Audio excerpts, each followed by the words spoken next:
Good afternoon. Hello and welcome back to application of MATLAB in geoscience. Today, I want to show you some examples of actual projects that can be performed using MATLAB. And intentionally today, I am going to show you some really complex examples where I won't be writing code. I will be explaining the code to you. But during the actual course, we will be walking through each and every line of code and what happens, how we get the data, where we get the data, and all of that will be walked through in details. But for now, I just want you to be aware what are the powers of MATLAB. So without any further ado, I will show you at least 3 or 4 different examples given on how much time we have. And so the first one that I want to you to look at, these are all going to be interactive slides.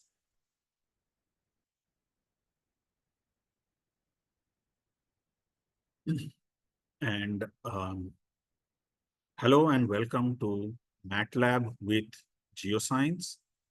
And today I am going to show you several examples of what MATLAB can do. And therefore, what are the uses of learning MATLAB? In this particular demonstration, since I will be showing you some solutions, I will not be writing code. In fact, I've taken and collected some data and some code, like real long code written by other people. And I want to demonstrate what can be done with these kinds of solutions.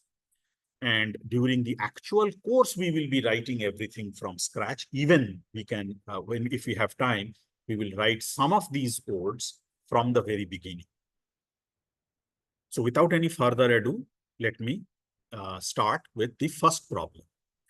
The first problem we are going to learn, if we have some cyclone tracking data, that means if we have some spatial data and intensity of cyclone known to us, we can actually plot it and see what is the track of the cyclone and how the intensity was varying. And we can also plot how what kind of damage has been done. So now, because these are interactive, some of these are interactive problems, I am going to run each cell at a time. The first cell is essentially tells you what this problem does. And the data that we are going to look at is cyclone data from 2007 to 2017. So the first half is going to be pretty straightforward. I am going to run, these are all comments, so it's nothing's to be done much. The next section that is highlighted in blue, my job is now to kind of load the cyclone tracks data, which is, you can see in the left panel, I have that data over there. So this is the tsunami data. And I have the database file over here and a text file over here. So that's what we are going to use to work this. So then what I'm going to do is I'm going to run this cell and wait for MATLAB to kind of read everything. It has read everything in because I still see a check mark over here and there are no warnings. Now what I'm going to ask MATLAB to do is generate a figure. Okay, so that's how I say make a figure. And then I provide the latitudes of the cyclone tracks. And how do I do that? I save it in a variable and provide cyclone tracks.latitude. What is cyclone tracks? That's the file name. So I refer to the file name and I say, look for an ID called latitude. And we have kind of provided what kind of ID we are looking for. Similarly, we have to plot the longitudes, and then we do what is called a geoplot. Geoplot is just another fancy way of saying, I've given you latitude and longitude, now plot it on a piece of map. And not only that, figure out from the global map what segment I am interested in. Now, to provide the boundaries of the segment, I provide in line 23 what is called geolimits. Now, I want to add more information over there. And because I want to add more information, like another cyclone of that area, I say, hold on. I say, don't finish the figure. I want to add more. So I've put in the cyclone, which has an ID of 1013. The previous one was 101. Or in essence, I'm tracking 3 cyclones that has occurred in that area, maybe over different time. But in this particular case, all we are looking at is the ID of the cyclone, the latitude, longitude, and just plotting. Now, just another way of to kind of look at how, how disturbed that area is as far as cyclones are concerned. So I'm going to run this, that piece of code, and lo and behold, you can actually see the solution. I don't know if you can see this, but let me see if I can share the entire screen.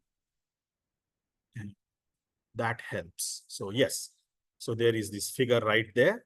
And the advantage of having this particular figure is you can do a number of things. So for example, you can save it, you can print it, you can insert a color bar, you can change the color coordinates, you can change, insert legend. So you can put a title, you can put an x-axis title, y-axis title, all that kind of stuff you can do. Now, again, you can also zoom in, zoom out, find out the data. If you click on data tips, it will tell you what that individual point is, and you can do that kind of stuff. So that is one aspect of what you can do, and then you can always restore your image by clicking that. Now my computer is getting really slow because I'm running this on my regular CPU. Okay. So now that is done, let us move on to the next cell or the next section, where I want to look at the density of all these cyclones over a period of 11 years. Okay. And this is called a geodensity plot. So, or in other words, I want to understand regions where a lot of cyclones have been happening over time. Now I'm going to run that particular cell, and you will see I get a density plot. Now, this density plot that I have, it gives me the information of all these latitude, longitudes, and as a density. See, none of these are plots, like individual points, sort of like a color blend. So you can see these darker blue colors are areas where things have concentrated, and the lighter ones are essentially where they are about to die out. And if you look at the area, this is the ideal place, about 15 degrees, 16 degrees, 18 degrees, 20 degrees north latitude, north of the equator, where you have this bay area and all the low pressures are forming, and you have these cyclone regions get started. Now, obviously, geological interpretation is very important, or the earth science interpretation is on your domain knowledge. Okay. Now, I can also provide different colors. So let's see if that works out. So now you can see, instead of providing one color for one density, I can provide the density as a factor of, a measure. I can distribute the density. Now you can control what the distribution is going to be and all of that. We are using the standard version right now.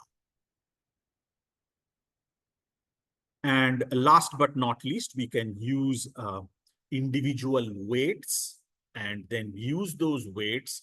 Like, for example, we can use wind speed as well to kind of track this kind of data.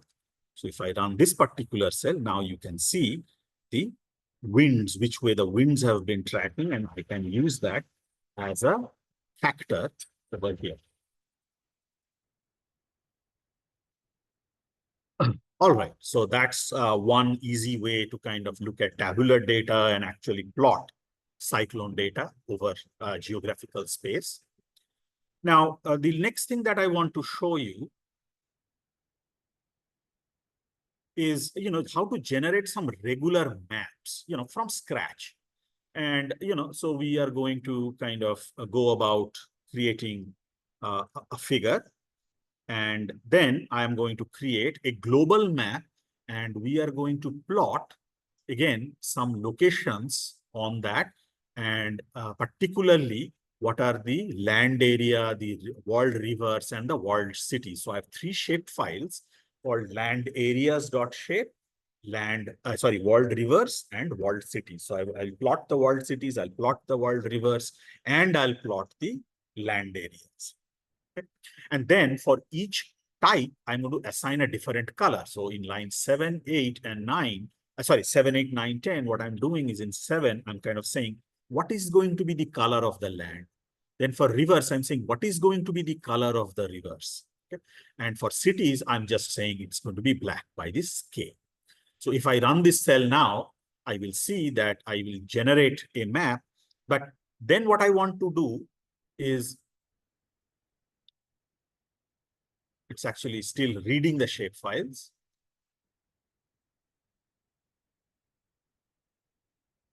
Takes a bit of time to do that.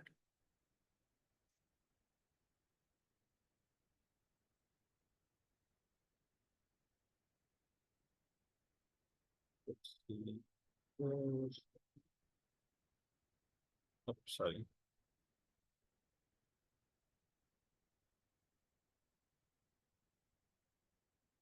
Okay. So I ran the entire code, unfortunately, but that's all right. Now, after I have done that, I have run that, I generated that map, I've added a title. What is the title? World land areas, rivers, and cities. And there you have it. I can generate. This is the default version when I say geoplot. I'm doing a global plot. Okay. Now I can do geoscatter. I can do a particular, I can have land areas, and then I can put in the different land areas and the different cities, the latitudes and longitudes of Europe. Let's say I want to look at Europe. So then what I can do is, after this piece of code, which is plotting everything, which is latitude, longitude, and field, because circle is the default, I can limit the latitude and longitude range so that I can choose an area of my liking, and then I can also choose a projection. Whatever projection I have chosen, I can use that. And later we'll see that how we can put in a reference frame of our choice. Now, then we can also do another thing called bubble chart. And again, we are going to load the tsunami shapefile, and then we are going to specify that the coordinate system I want to use is a geographic coordinate system. Like, for example, a WGS 84 and so on and so forth, which takes essentially latitude and longitude data of that area, and essentially then also the height of the tsunami. And then I can, fill missing data with a constant and unknown cause. Now, what happens in data, sometimes you have data that is incorrectly put in, or blank stuff, not zero, blank. So I want to replace the missing values by a constant and an unknown cause. Okay. And then I can set my projection, my CRS, which is the projection CRS. And I've said that the authority, in this particular case, I've downloaded data from Esri. And I have set out my CRS projection number.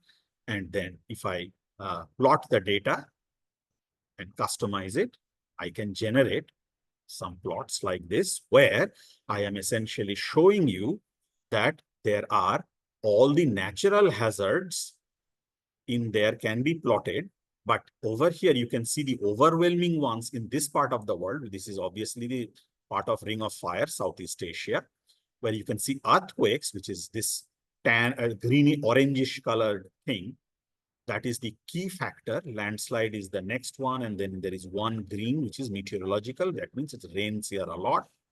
And over here, there is a light blue, which is an unknown cause. There was something that was going on over there.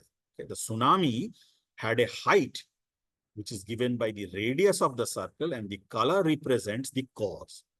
So I can, as we all know that tsunamis can be caused by different processes, natural processes, I can actually put all of that data together and make a story out of it. So, you can do the same thing with earthquakes. If you have latitude, longitude, magnitude, and depth, you can actually put in the magnitude as the size of the circle and depth as the color of the circle. or the other way around, whatever you feel comfortable doing. So these are things that can be very easily done. The next project that I want to walk you through, I'm not going to save anything here, so I'm just going to say no. On this one, I am actually going to combine dissimilar grids. So I'm actually going to take data from two different grid systems and then create one regular grid and then finally create a geolocated data grid that is uniform. So we are going to load some data and essentially we are trying to see some of the slope attributes of a particular area. Okay. And you can see that I'm trying to see the aspect ratio, the slope, and the gradient in the north direction and east direction. Okay. And that can be calculated by gradient M. So this gradient M essentially accepts this data, topo 60C and topo 60CR, and then essentially calculates, and you can, if I scroll the data here, I can see the data values. Over here, this one contains the latitude, longitude limits, the raster size, and all the other information, and this contains the raw data. And then I can calculate, then I can extract individual slopes by using the geointerpretation method, where I can extract individual slopes at individual latitude, longitudes from those grid. And then finally, I can create a map where the slope, change in slope, is represented by changes in color, and the scale that I'm using is called cool. You know, that's just a color bar that I have chosen, rather the users have chosen in this particular case. Finally, I can actually change this into 3D. Okay. How do we do this? Because we have, when we collect this grid data, we have obviously latitude, longitude, and elevation, and or depth, depending on if it's below mean sea level or above mean sea level. Then we can actually create a three-dimensional projection of that area. And you can click this button and you can see that there is, went away. This little cube with an arrow around it, which allows me to rotate this image. Now, again, I think it is because of the slowness of my computer. It is lagging so much, but you should be able to, on your computer, rotate this surface. Or in other words, you can collect SRTM data, DEM data from satellites, and then essentially generate a 3D surface of that particular area and perform gradient analysis or surface analysis or slope analysis for each of them. Okay. And this is irrespective of if you are using it in geology for mining purposes, or if you are, land conservation and you want to figure that kind of stuff. All right. The next thing, again, I don't want to save this stuff here. The next one is looking at sea ice concentration over a period of time. So this is sort of a spatio-temporal analysis of an entire area. And we are looking at data that is collected from 2010 to 2000, every 2 years. So 2010, 12, 14, 16, 18, 20, and 20. And again, obviously, we have the thicknesses of the ice and all that good information. And we are going to just run this piece of code, and we are going to see what happens.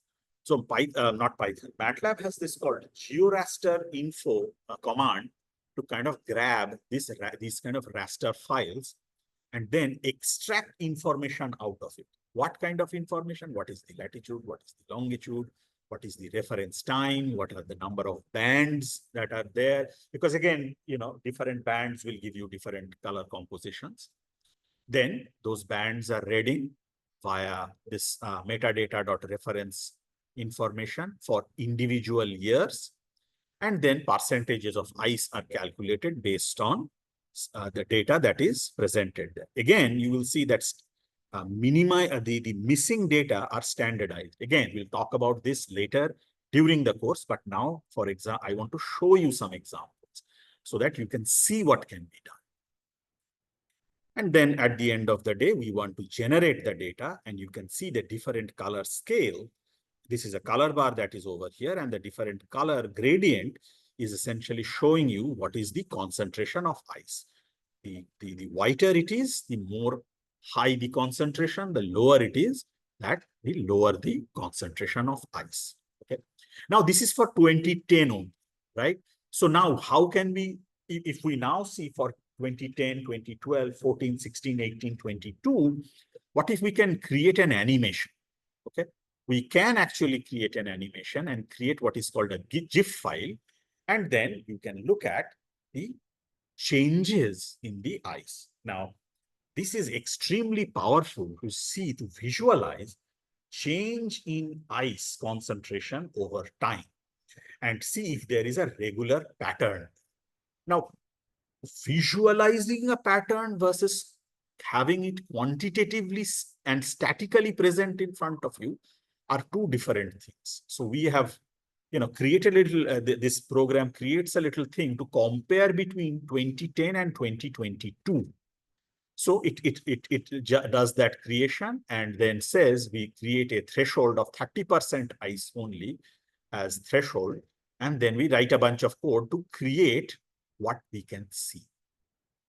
Or in other words, you can see 2010 is in blue and 2022 is in orange. And whatever is a dark brown is essentially the overlap of 2022 on 2010.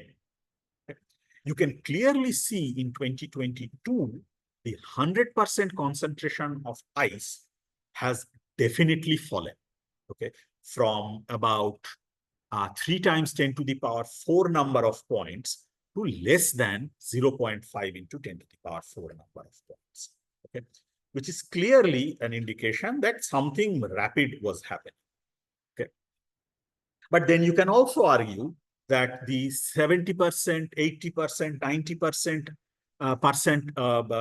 points, concentration points have increased relative to 2010. Now, and this is what you can do for the future, is if we do a temporal analysis of all of the histograms over 2010, 12, 14, 16, 18, 20, 22, you can see what is happening. How is the change going on over time?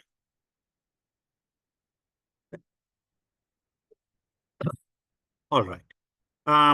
This one is actually very interesting, and I am very interested in this as well because I've recently got into working with LiDAR data. And this particular problem actually solves, it uses some additional toolboxes that need to be used over here. And these toolboxes are the mapping toolbox, and I think the statistics and machine learning toolbox. So what I have done is I've gathered some LAS data, which is LiDAR data in different formats. And what I have done is essentially read that file, the LAS file, and then created the figure by reading it in and plotting it. So I can essentially plot my LiDAR data. And LiDAR data, as you understand, is very simple. It tells you the latitude, longitude, and the elevation of the surface from a mean sea level. Okay? And that is what has been plotted over here. Now, we can then, from here, we can calculate what is called a digitally, it's called a DSM. So like DEM is digital elevation model, a DSM is digital surface model of ground points. Okay. And then we can create that and then georeference it in such a manner so that it actually works with the real world. And you can then change the projections by kind of using different projection parameters that you can do. And then eventually, one of the things that we wanted to plot was for a particular region of interest in a given area. Finally, I can crop the area of interest. Not necessarily I will need that entire area. So I can crop that entire part of the area, insert an aerial map underneath, and compare how things are working. And then you can see selected region of interest, the aerial data region can be collected. You can crop that and you can export that digital surface model, DSM, to a GeoTIFF model that you can grab and put it in your ArcGIS or QGIS or whatever GIS software or GIS platform you're using for whatever purpose, spatial analysis you want to do. There are other things we can do, but for now we will skip that and we can discuss all of this later during the main course. Okay. There are a couple of other things, but they are rather simplistic, so I'm going to avoid them here. However, I do want to show you one more example online. And if you are using a trial, if you have a license of MATLAB, you can actually show that. To open, you must save it. Yes, please save.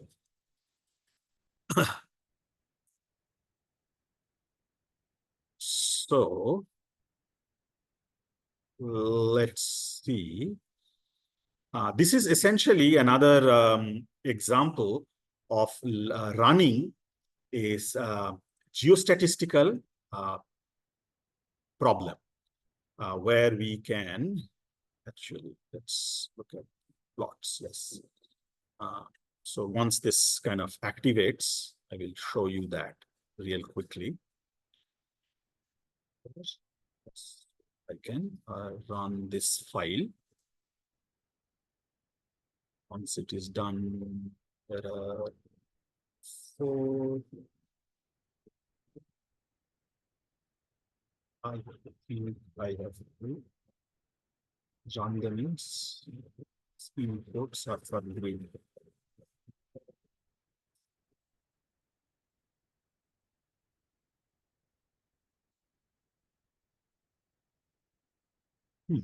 It's interesting. Anyway, I want to show you this solution that one of the things that you can do is actually use spatial data to look at the concentration of a particular element in a given area, and then using the sample data, generate a concentration surface for the entire area. This falls under the study of what is called geostatistics used by mining and petroleum industry. One would expect you to know geostatistics, but if you don't know, we will give you a very, like literally rudimentary instruction, because we are planning on doing a full-blown geostatistics course on its own. So we'll give you a very rudimentary example on how you can generate a map like this, where you can get the variation of the concentration along an area. And then you can calculate concentration gradients in different directions and all of that good stuff by creating a variogram and all that. So these are some of the major skills, and I'm going to try and run another program, but I don't think this is going to work as well because online things are very slow. Again, I can take a DEM and run some models to find out geological faults. Okay. In the interest of time, I'm just showing you that we can do this. We can get a DEM, write code that will tell us what exactly is defining a fault. And then on the photograph, because again, we have to look at pixel color change, but which is subtle enough for a system to understand, but not our eyes. And then we actually go back and check with the real geology whether things are working. Thank you very much for paying attention for this. We are going to stop here. But these are some of the things that we can do in modeling for geology in MATLAB. Hope to see you in the main course. Thank you very much.